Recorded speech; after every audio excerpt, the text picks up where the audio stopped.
Galerinha, tudo bem? Vamos lá para mais uma aula de geografia comigo, professor Cássio. Na aula de hoje, nós vamos ver sobre os aspectos econômicos da América Latina, mas antes disso, vamos fazer a correção da atividade anterior, das páginas 380 e 381. Então, módulos em mãos e vamos lá. Primeira questão: como viviam os povos pré-colombianos antes da chegada dos colonizadores? No caso aí, pessoal, os povos pré-colombianos, né, eles viviam distribuídos por todo o território, né, da América Latina. E dentre esses povos que viviam, existiam três que se destacavam, que tinham civilizações bem mais avançadas, não é isso? Onde já tinha toda uma estrutura, uma hierarquia social, era bastante desenvolvida a sua agricultura, astronomia e por aí vai. E esses povos eram os Incas, os Maias e os Astecas, tá bom? Então vamos lá, próxima questão. O que ocorreu com os povos pré-colombianos após a chegada dos colonizadores? No caso aí, a população ela foi diminuída drasticamente, né, por conflitos, por conta de doenças. Consequentemente, a população ela foi dizimada, né, digamos assim, sobrando apenas alguns nativos. Terceira, em relação aos povos indígenas da América Latina que existiam atualmente, é correto afirmar que seu modo de vida não está ameaçado? E a resposta seria não é isso? No caso aí, pessoal, eles estão sofrendo com um processo de aculturação, ou seja, eles estão perdendo cada vez mais características da sua cultura, justamente por conta de influência de outras culturas, tá bem? Quarto, complete as frases a seguir de acordo com as informações do mapa da página 377. Tem as cidades de León e São Paulo apresentam densidade demográfica de 100 ou mais habitantes por quilômetro quadrado. B. A cidade de Valparaíso possui densidade demográfica de 5 habitantes por quilômetro quadrado. C. O Equador e o Panamá apresentam apenas a cor correspondente à densidade demográfica de 5 habitantes por quilômetro quadrado. D. Os países da América Latina que apresentam áreas com densidade demográfica com menos de 3 habitantes por quilômetro quadrado são Argentina e Bolívia.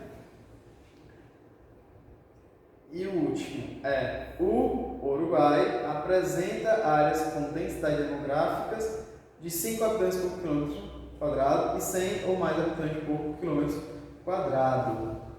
Quinta questão: a influência de povos africanos na composição da população dos países da América Latina é uniforme? E a resposta seria não, né? Agora vocês têm que justificar, né? Vocês têm que lembrar que existem algumas regiões, alguns países mais específicos, onde a concentração desses africanos ele foi bem maior, né? Um exemplo disso seria aqui no território brasileiro, no Nordeste, principalmente na Bahia, tá bom? Tem uma concentração bem maior.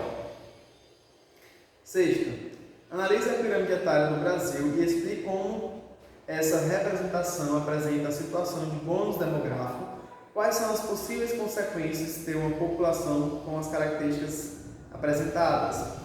Nós vimos aí que esse bônus demográfico, seria o quê? O número de pessoas economicamente ativas ela é superior ao número de aposentados.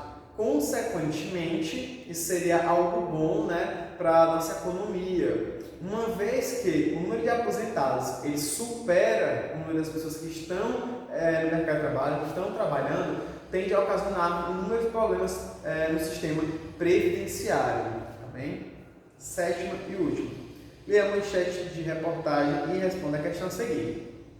A manchete fala: população de idosos na América Latina e Caribe deve superar de crianças em 2036, prevê CEPAL, Comissão Econômica para a América Latina.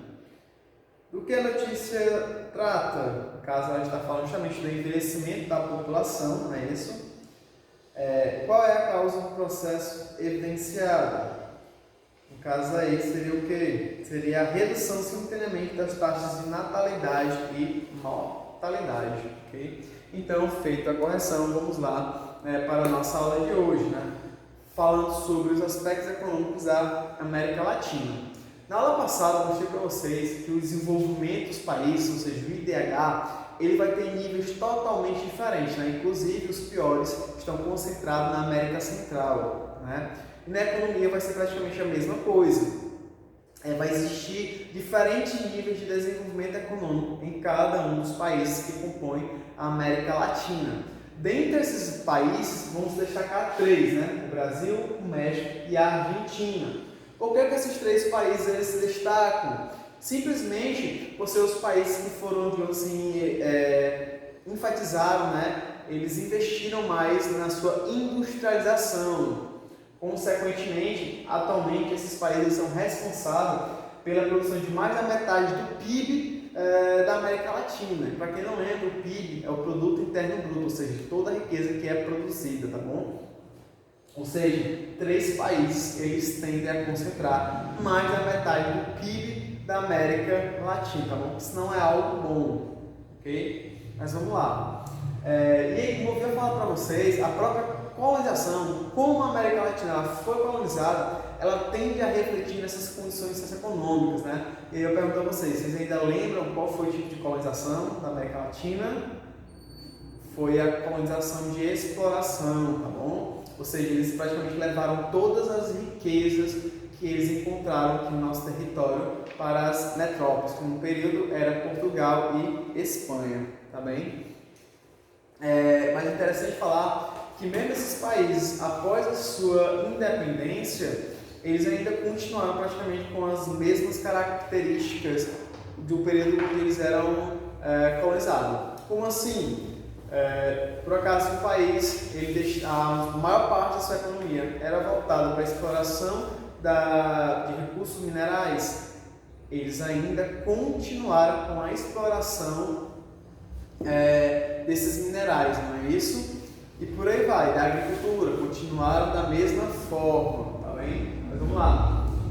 Se davam sobre a forma das plantations, né, que eram uma das características. O que eram esses plantations? Eram extensas áreas onde eles cultivavam apenas um gênero agrícola, né? No caso seria uma monocultura. Um exemplo disso seria a cana-de-açúcar, que foi aqui no território brasileiro. Era mão de obra escrava, né, que eram justamente os africanos que foram trazidos, e era para abastecer o mercado europeu, tá bem? E aí, como eu falei para vocês, após a independência, os países praticamente continuaram da mesma forma, mas eles não tinham como investir na sua industrialização logo de início, então eles continuaram ainda com as mesmas características e vendiam para os mesmos países, tá bom? E atualmente o modelo de produção é baseado no agronegócio, ou seja, nós temos já a mecanização, não é isso? A introdução de máquinas, desenvolvimento genético, consequentemente melhorou, né, a produção agrícola, agropecuária em geral da América Latina, tá bom? Ou seja, você pode observar que tem todo um período ao qual vai mudando, não é isso? Não foi uma mudança drástica. Assim que eles conseguiram a sua independência, eles já investiram na indústria. Não, né? Foi uma mudança lenta, foi uma mudança aos poucos, até porque eles não tinham dinheiro para fazer esses investimentos, nem tinham tecnologia para isso, tá bom? Então vamos lá dar continuidade. Aqui nós temos um mapa da América Latina, né? Falando sobre a sua agropecuária, as regiões. Aqui nós temos, né, nessa região seria as regiões destinadas à agricultura comercial, ou seja, eles realmente vendem a maior parte de sua produção. Essas partes aqui nós temos a agropecuária de subsistência, ou seja, produz para o seu próprio consumo. Essas regiões aqui em verde, justamente a pecuária extensiva, tá bom? Nós temos a atividade extrativista, ok? E nós temos algumas regiões desérticas, no caso não é produzido nada. E aí, pessoal, é importante falar para vocês que aqui está falando que é predominante, tá? Mas existem outros tipos de atividades econômicas que é empregada nessas regiões. O Brasil é uma das maiores potências, né, agropecuárias da América Latina, sendo que ele se destaca na exportação da soja, na exportação do café e da cana-de-açúcar. O México, ele vai se destacar na produção de milho, feijão e algodão. E a América Latina, que são 3 países. Quais são? Argentina, Paraguai e Uruguai. Eles vão ser beneficiados, né, pelo relevo plano, né, que são as planícies, e os solos férteis. Por sua vez, eles vão produzir bastante arroz, trigo e soja, tá bom? Ou seja, aqui apenas algumas características das atividades agropecuárias da América Latina, tá bom? Agora, mineração. No período colonial houve a exploração, desses minérios, principalmente do ouro, da prata, que eram os metais preciosos que eles tanto queriam, que acabou ocasionando o esgotamento de várias jazidas, tá bom? Por toda a América Latina. E aí, esses países eles dependiam dessa exploração desses metais para poder desenvolver a atividade industrial. Portanto, após a sua independência, eles ainda continuaram explorando esses recursos, alguns que eles ainda tinham, que era na tentativa de conseguir capital e matéria-prima para poder destinar à sua indústria, tá bom? E aí, os países da América Latina também se destacam, tá certo? Na exportação de vários produtos minerais. Caso exemplo, o Brasil, ele se destaca na exportação de bauxita. A bauxita é um minério que se produz o alumínio, o manganês. O Chile, ele vai destacar a exportação do cobre, prata, manganês, ferro e ouro. Bolívia se destaca no estanho, petróleo e gás natural, que inclusive uma grande parte desse gás natural o Brasil compra, tá bom? Ou seja, ele vai vender para o Brasil. E o México se destaca na produção de prata, enxofre, chumbo e zinco, né? E lembra vocês, tá bom? Aqui é uma atividade econômica, vai gerar emprego, melhora a economia do país, mas aí gera grandes impactos na natureza também, tá certo? Ou seja, sempre vai existir os pontos positivos e os pontos negativos nessa produção comercial. E agora um pouco sobre a indústria, tá bom? Mais uma vez, existem diferentes níveis de desenvolvimento industrial, como eu falei logo no início, tá bom?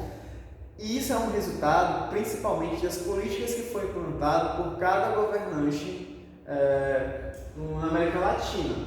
Consequentemente, os países que investiram primeiro na sua indústria, ele teve um rápido crescimento econômico. E como eu falei para vocês, destacavam aqueles três, Brasil, Argentina e o México, tá bom?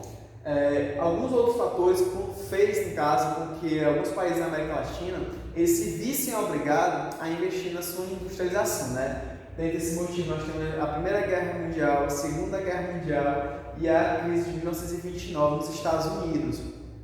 Por sua vez, eles não tinham como comprar esses produtos industrializados, então eles se viram obrigados a investir cada vez mais na sua industrialização, que era justamente para substituir o que eles compravam desses países, tá bom?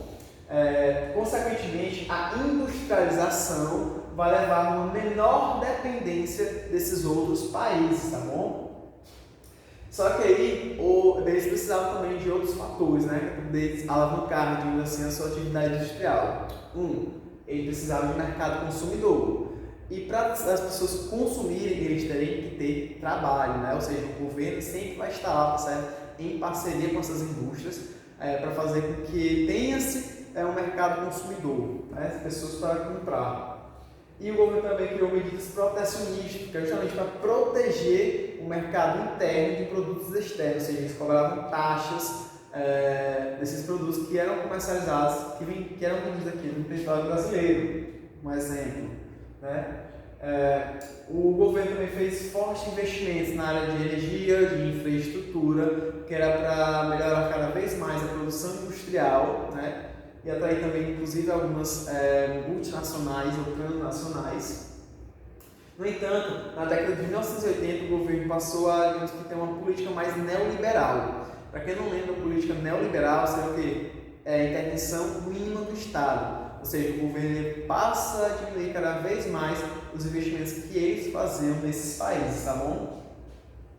Aí, no caso, que vai atrair bastante as transnacionais, No caso, tem mão de obra barata, as leis trabalhistas são mais frágeis.